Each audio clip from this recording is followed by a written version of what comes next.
There is a factory on Northeast Ainsworth Circle in Portland, Oregon, a few miles from the Columbia River, and not far from the airport where planes rise into the gray Pacific Northwest sky every day.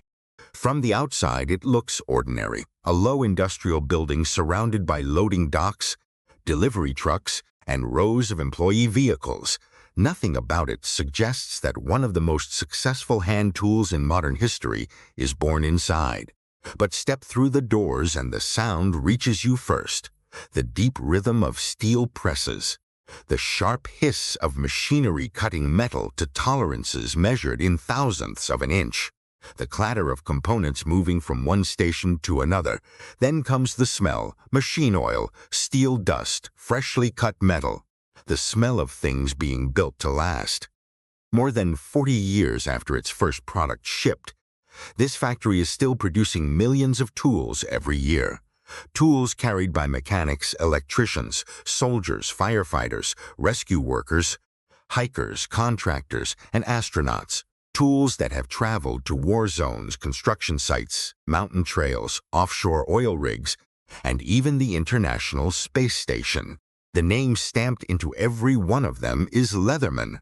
And if you have ever opened a pocket tool and unfolded a pair of pliers from inside its handles, you are looking at an idea that nearly never existed at all.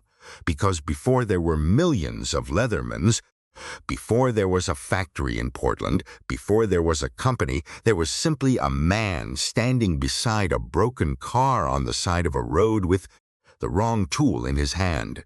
The strange thing about Leatherman is that it should have failed. In fact, almost everyone who had the authority to say yes told its inventor no. The United States Army said no, AT&T said no. Major knife manufacturers said no, tool companies said no, buyers said there was no market, retailers said there was no category.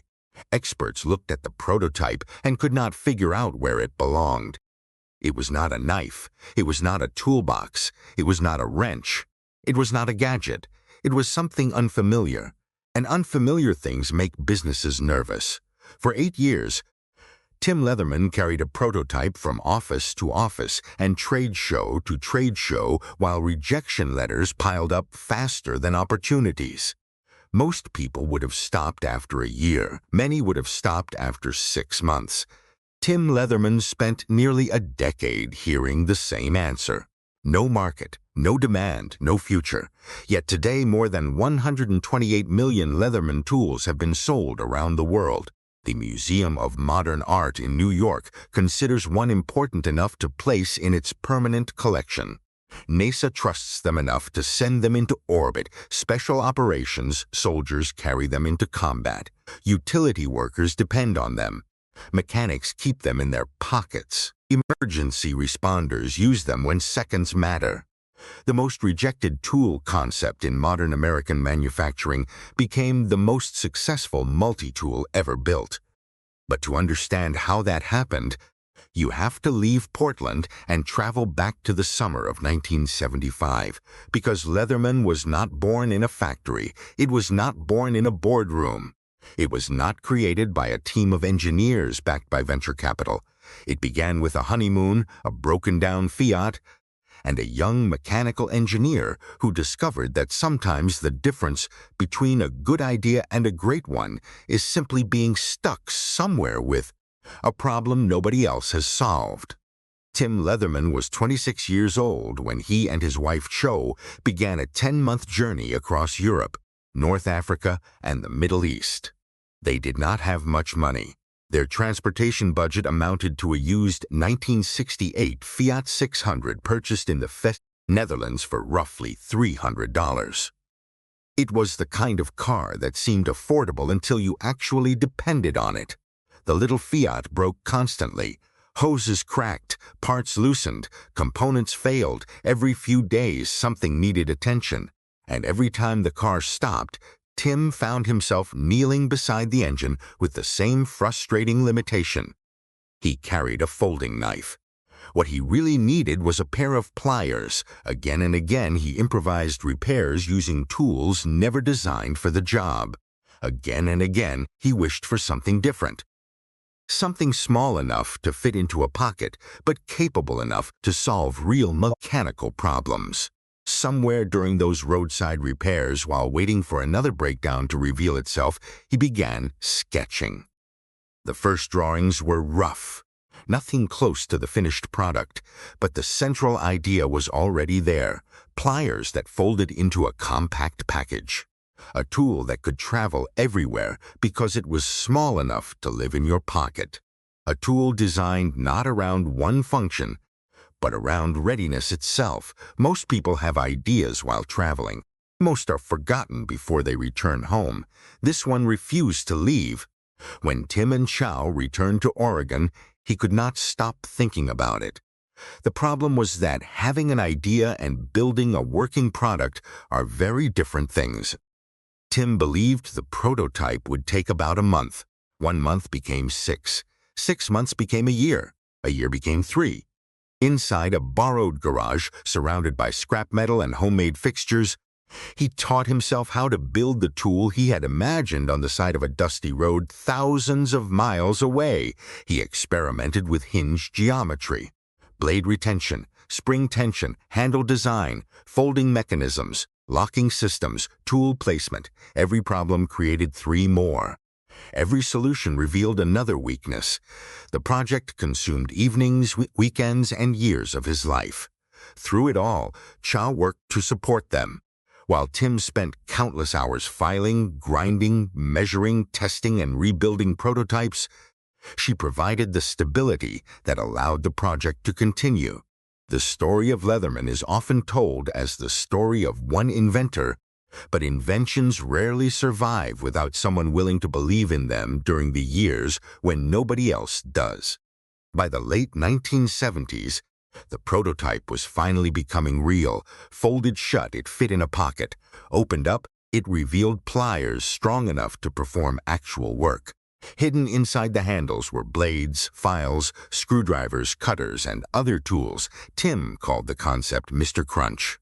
The name would eventually disappear. The idea would not. On July 13, 1978, he filed for a patent. More than 2 years later, the patent was granted. For the first time, the invention officially existed.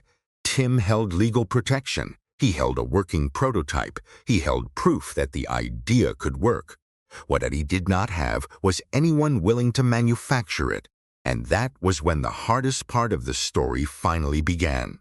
For a brief moment in 1980, it looked as if the hardest part was over.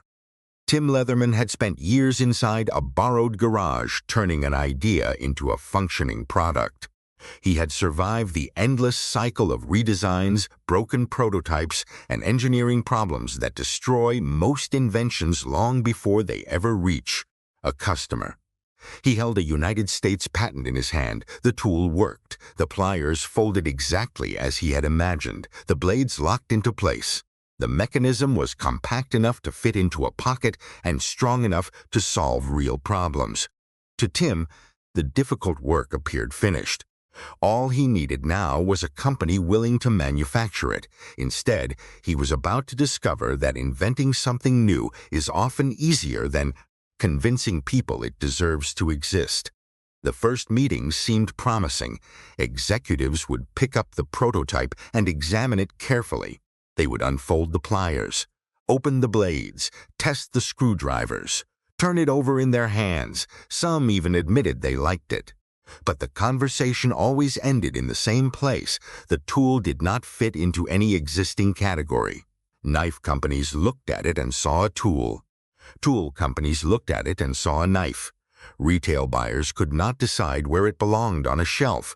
Was it camping equipment? Was it hardware? Was it hunting gear? Was it an emergency device? Nobody knew. And when businesses do not know where something belongs, their default answer is almost always no. Tim wrote letters. He made phone calls. He mailed prototypes. He traveled to meetings. He attended trade shows. He spent years trying to explain a product category that did not yet exist. The problem was not that companies thought the invention was useless. The problem was that they could not imagine enough people wanting it. Every purchasing manager viewed the world through previous sales data. Previous sales data showed demand for knives. Previous sales data showed demand for pliers. Previous sales data showed demand for toolboxes. What it did not show was demand for folding pliers hidden inside a pocket-sized multi-tool because nobody had ever sold such a thing before. The invention was trapped in a strange paradox. Customers could not ask for it because they did not know it existed. Manufacturers would not build it because customers were not asking for it. Year after year, Tim encountered the same invisible wall. One of the companies he approached was AT&T. At the time, telephone technicians spent their days carrying tools from job site to job site. Tim believed his invention was perfectly suited for their work. It combined multiple functions into a single compact package. It could save weight, save space, and simplify repairs. AT&T was not interested. He approached the United States Army.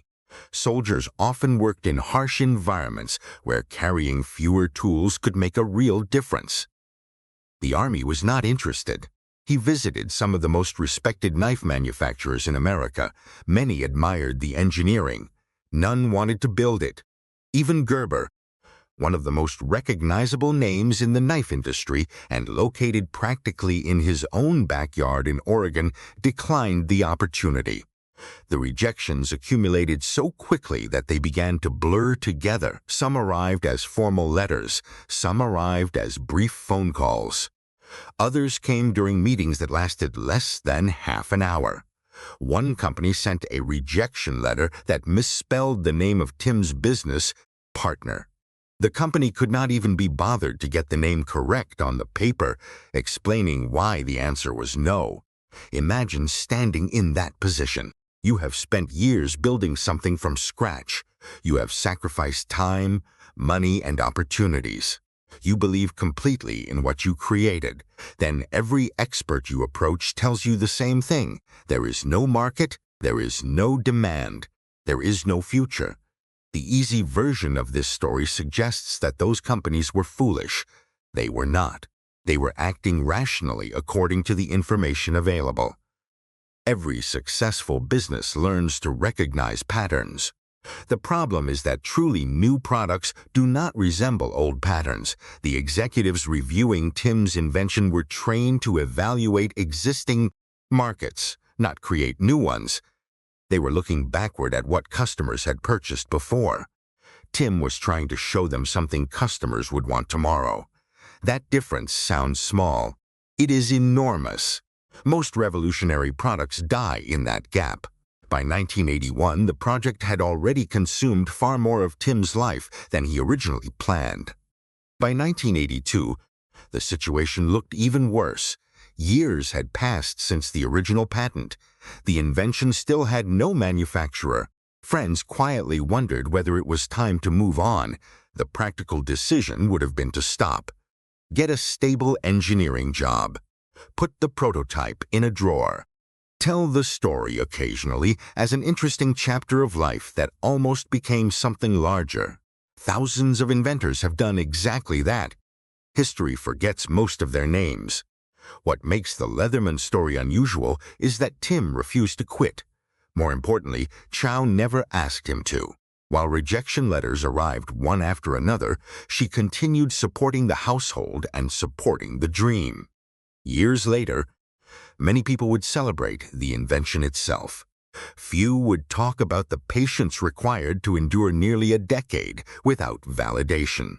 But companies are not built from success alone. They are built from the willingness to survive long periods where success appears impossible. Then, after nearly 7 years of frustration, something changed. Not the breakthrough itself, not yet, but the event that made the breakthrough possible. Tim reconnected with an old college friend named Steve Berliner. Berliner had known him since their days at Oregon State University. Unlike many of the executives who dismissed the invention, Berliner saw potential. More importantly, he saw why others were rejecting it. Tim had been approaching manufacturers with a wholesale price that was simply too high. The product was innovative. But innovation alone does not create sales. The economics had to work. Berliner believed the invention needed a different strategy. Instead of targeting traditional knife companies and traditional tool manufacturers, he suggested approaching outdoor retailers. Hunters, campers, backpackers, fishermen, and adventurers were already accustomed to carrying specialized equipment. They understood the value of preparedness. They were more likely to appreciate a tool that combined multiple functions into one compact package. Berliner also pushed Tim to rethink pricing and presentation. Stop trying to convince people it belonged in an existing category. Create a new category instead. It sounds obvious today. At the time, it was revolutionary. For the first time, Tim was not merely defending the invention. He was learning how to sell it. On July 5, 1983, after nearly 8 years of struggle, Leatherman Tool Group was officially founded in Portland, Oregon. The company consisted of little more than belief, determination, a patented invention, and 2 men willing to gamble on an idea that nearly everyone else had already rejected. Yet even then, success was far from guaranteed. The company had a name. It had a product. What it still did not have was a customer. That customer would appear a few months later at a trade show. And when he placed an order for just 500 units, neither he nor Tim Leatherman could possibly have known that he was about to launch one of the most successful tool companies in American manufacturing history. There is a strange thing about every great invention. Looking backward, it feels obvious. Looking forward, it almost never does. By the early 1990s, the companies that had rejected Tim Leatherman were watching something unfold that none of their market research reports had predicted. The category they said did not exist was suddenly everywhere. Contractors clipped them onto their belts. Electricians carried them into crawl spaces. Hunters packed them into backpacks. Mechanics kept them in glove compartments. Soldiers slipped them into cargo pockets before deployment. The same product that buyers had once dismissed as impossible to merchandise had become one of the most useful tools ordinary people had ever owned. And the reason was surprisingly simple. The Leatherman solved a problem that people encountered every single day but had never learned to describe. Most breakdowns do not happen in workshops. They happen somewhere inconvenient. On the side of a road, at the back of a job site, on a fishing boat miles from shore, in a dark utility room, on a ladder, in a field, in a place where the toolbox is somewhere else. Tim Leatherman had spent years trying to explain this idea to executives. Customers understood it instantly the moment they held the tool in their hands. By 1993, annual sales had passed 1 million units. Revenue climbed beyond $30 million. What had started as a garage experiment was becoming a serious manufacturing company. But success created a new challenge. The original pocket survival tool had proven the concept. Now the company needed to prove it, could keep improving it. Because once competitors saw the market, they began flooding into it. Copycats appeared everywhere. Some were crude. Some were surprisingly good. Most were cheaper. Many copied the appearance of a Leatherman almost exactly. The company found itself fighting not only to grow but to defend the category it had created. Fortunately, innovation had always been part of Tim's DNA. In 1994, Leatherman introduced the Super Tool. It was larger, stronger, and built for professional users who demanded more capability than the original design could provide. Most importantly, it introduced locking tools. For the first time, blades and drivers could lock securely into place, reducing accidental closures and making the tool safer under heavy use. Customers responded immediately. Hundreds of thousands sold within a short period. Then came an engineer named Ben Rivera. Fresh out of school, Rivera joined Leatherman in the early 1990s and quickly became one of the most influential product designers in company history. In 1996, he helped create the Micra, a compact scissors-based tool small enough to fit on a keychain. It was different from anything the company had built before. Lightweight, practical, everyday carry before that phrase became fashionable. It became an immediate success. But Rivera's most important contribution was still ahead. During the late 1990s, he spent nearly 2 years redesigning the flagship product from the ground up.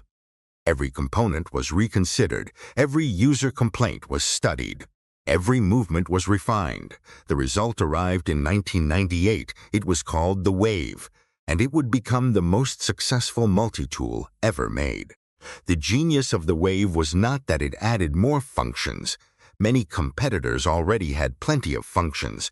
The genius was accessibility. Users could open the knife blades without unfolding the pliers first.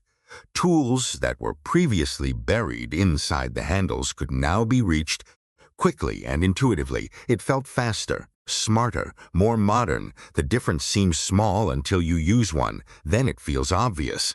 The Wave quickly became the product most people imagined when they heard the word Leatherman.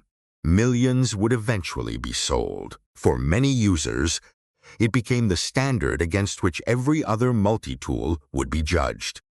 By 2001, cumulative sales had surpassed 20 million units. Revenue crossed $100 million annually. A company that had nearly died in a garage before making its first sale had become the dominant force in an industry that did not exist when it started. But perhaps the most remarkable recognition arrived in 2004. That year, the Museum of Modern Art in New York added the Leatherman Wave to its permanent collection. Think about that for a moment. A folding tool designed to tighten bolts, cut wire, open cans, strip insulation, and repair broken equipment was being displayed alongside some of the most celebrated industrial designs in modern history. It was not there because it was beautiful in a traditional sense. It was there because it represented something deeper. Elegant problem-solving, functional design, engineering stripped down to its most useful form. The same object that a mechanic carried into a dirty workshop had become a museum piece. Few inventions ever achieved both. Yet even as the company grew, something unusual remained true. Leatherman never became obsessed with scale. Many American manufacturers reaching $100 million in revenue immediately began asking the same question: how do we make it cheaper? How do we move production overseas? How do we reduce labor costs? How do we maximize margins?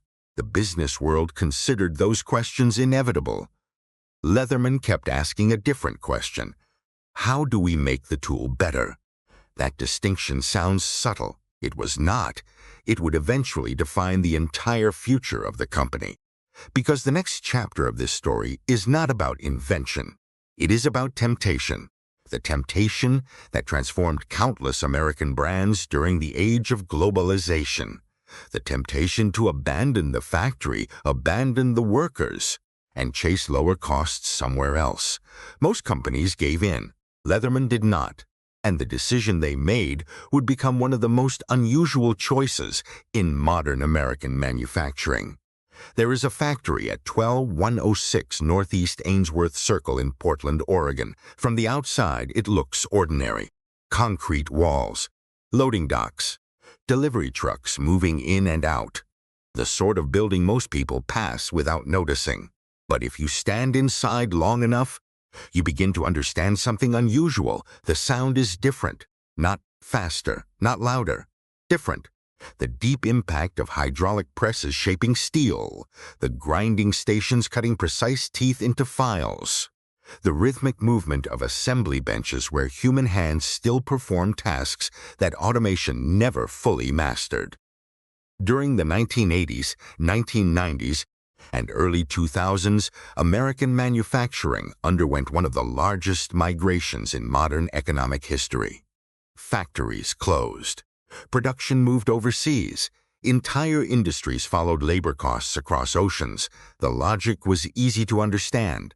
A product that cost $20 to manufacture domestically could sometimes be built overseas for half that amount. Investors liked the numbers. Executives liked the margins. Shareholders liked the quarterly reports.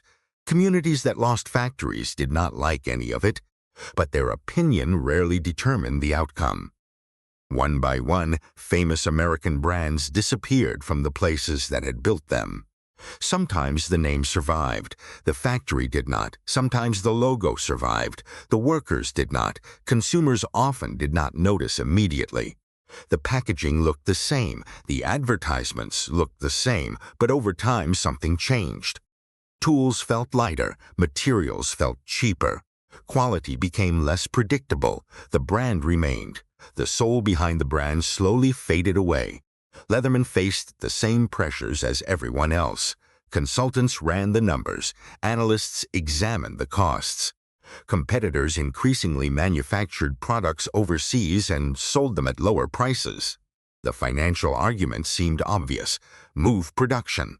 Reduce costs. Increase margins. Most companies would have followed that path without hesitation. Tim Leatherman did not. Again and again, when asked whether the company had considered moving manufacturing overseas, his answer remained remarkably simple. No, not seriously. Not ever. It was not a dramatic speech. It was not a marketing campaign. It was simply a decision. And once the decision was made, the company spent decades living with its consequences. Staying in Portland was expensive. Labor costs remained higher. Production costs remained higher. Growth was often slower. But something else happened. Customers noticed. The people buying Leatherman tools were often people who depended on tools professionally. Mechanics, electricians, military personnel, emergency responders, contractors. These were individuals who cared less about marketing slogans and more about whether something worked when they needed it. They noticed that Leatherman tools still felt the same year after year. They noticed that warranty claims were honored. They noticed that products continued improving instead of getting cheaper. Most importantly, they noticed that the company never abandoned the standards that had built its reputation in the first place. Walk through the Portland factory and you begin to understand why. Massive coils of American steel arrive from domestic suppliers. Presses weighing hundreds of tons shape components that will eventually become plier jaws, blades, drivers, and files. The parts move through grinding, machining, finishing, and assembly. Every step requires precision. Every step requires inspection. Every step requires people who know exactly what the finished tool should feel like. That last part turns out to matter more than many executives would like to admit. Leatherman experimented with automation. Engineers studied assembly processes. Robots were tested. Certain operations became more efficient. Others did not. One problem kept appearing: the hinge tension. Every Leatherman tool contains dozens of tiny variables that determine how it feels when opened and closed. Too loose and it feels cheap. Too tight and it becomes frustrating. Somewhere between those extremes lies a sweet spot that experienced assemblers can identify almost instantly. The difference is difficult to measure. It is easy to feel. A worker who has assembled thousands of tools can detect imperfections before instruments sometimes can. That knowledge cannot be downloaded into software. It cannot be purchased from a supplier. It is accumulated through years of repetition. So assembly remained heavily dependent on human expertise. More than 500 people continued showing up to work in Portland. Not because spreadsheets said it was the cheapest option, because the company believed it was the best option. The famous 25-year warranty emerged from this philosophy. Think about the promise hidden inside that number. 25 years.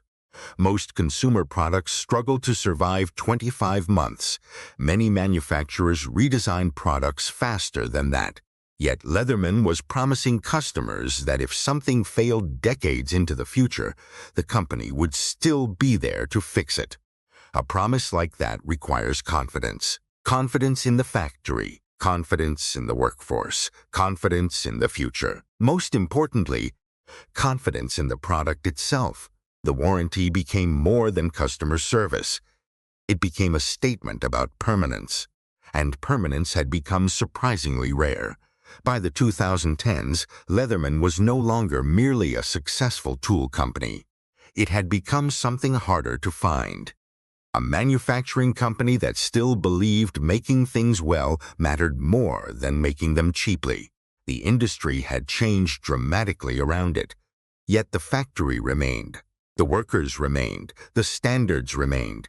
And as the world rushed towards speed, convenience, and disposability, Leatherman continued building tools designed to stay in someone's pocket for decades. But surviving is not the same thing as standing still. The company had already lasted longer than most people expected.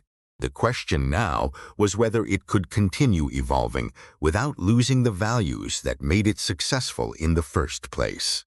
The answer would arrive in the next chapter, not through nostalgia, not through looking backward, through proving that a company founded in a borrowed garage could still build its future 40 years later. Close your eyes for a moment. Imagine a borrowed garage in Portland during the late 1970s. Scrap metal scattered across a workbench, hand tools hanging from walls, half-finished prototypes sitting beside rejected components, a young engineer spending another evening chasing a solution that most of the business world had already dismissed. No investors, no factory, no customers, no guarantee of success, only an idea. An idea that folding pliers belonged in your pocket. 8 years later, that idea was still being rejected. 8 years of letters, 8 years of phone calls, 8 years of hearing that there was no market for what he had built. Most inventions die long before that point. Most inventors eventually run out of money, patience, confidence, or support. Tim Leatherman was fortunate enough to possess all four. More importantly, he was fortunate enough to have Chow Leatherman beside him. While Tim spent years refining prototypes and chasing manufacturers, Chow supported the household, encouraged the dream, and helped carry the burden of uncertainty. Every successful company has visible founders. Many also have invisible ones. Chow belongs firmly in the second category. Without her, there is a very real possibility that the Leatherman story ends somewhere around year 3. Instead, it continued.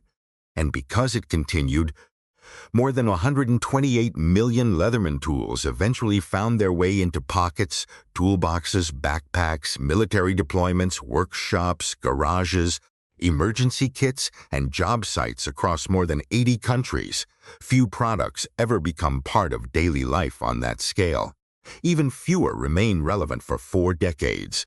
Yet Leatherman continued evolving. In recent years, the company expanded into premium knife manufacturing. New facilities were built.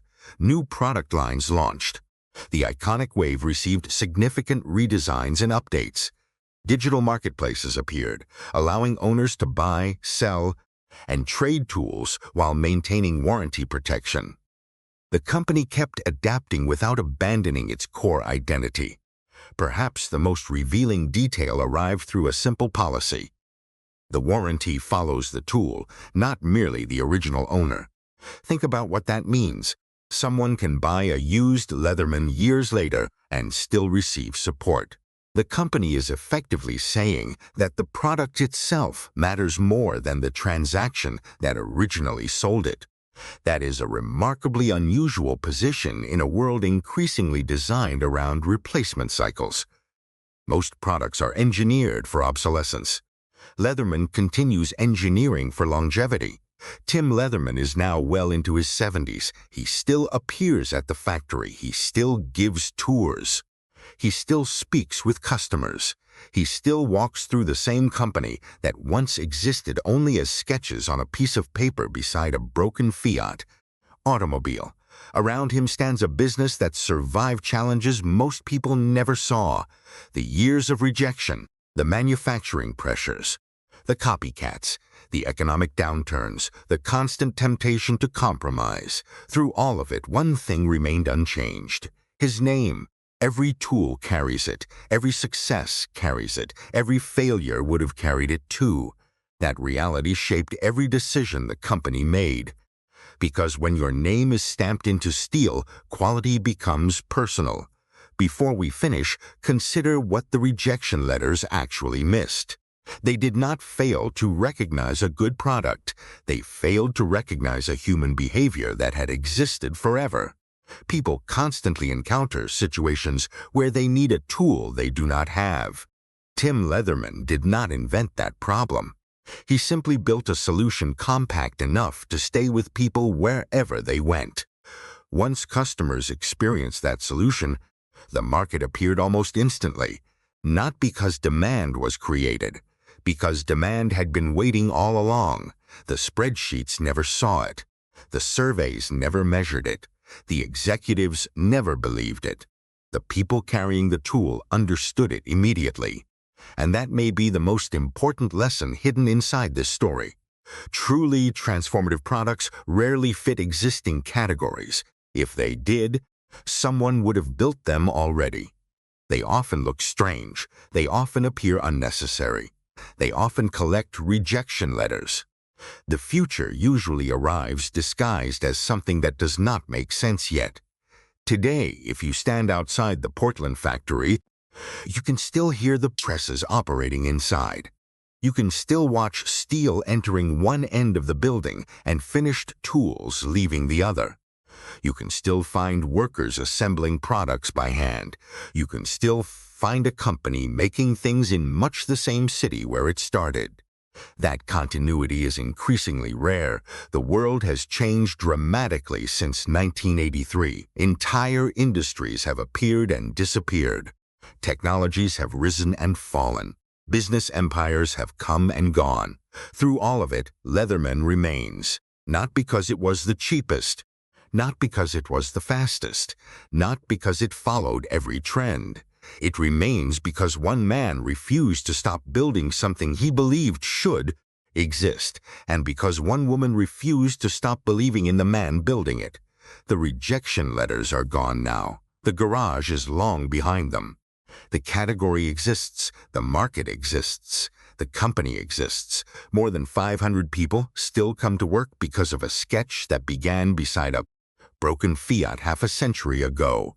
And somewhere tonight, in a garage on a construction site, in a military outpost beside a stranded vehicle, or deep inside a backpack on the other side of the world, someone will unfold a pair of pliers from a steel handle and solve a problem.